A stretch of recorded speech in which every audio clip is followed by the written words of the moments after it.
When I saw that arrogant little, that no-good lying... Ugh, I should have tied his mangy tail around his neck. I should have blasted that smug look right off his face. I should probably just finish my story.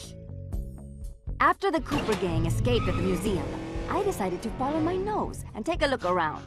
I'd been investigating the trading of stolen antiquities on the black market, but I'd never guessed that two-faced ringtail was involved.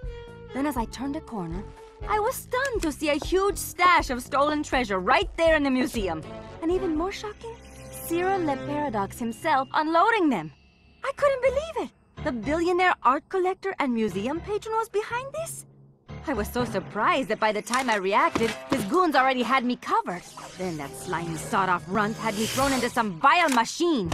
And the next thing I knew, I was playing cowboys and criminals. The Old West? Time travel? It was completely loco. Sure, Le Paradox had done some time in his youth, but he'd been squeaky clean ever since. And Interpol had never considered him a suspect. There were rumors about the source of his wealth, but nothing had ever been proven. Now I knew I'd solved that mystery. And of course Cooper and his little friends were involved somehow. Why was I not surprised?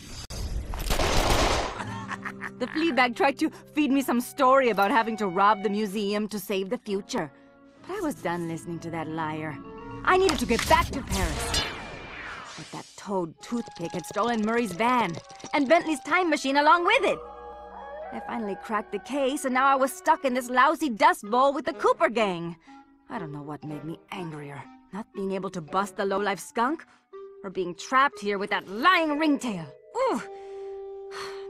The only bearable thing about this whole mess was that at least Cooper's ancestor was a gentleman.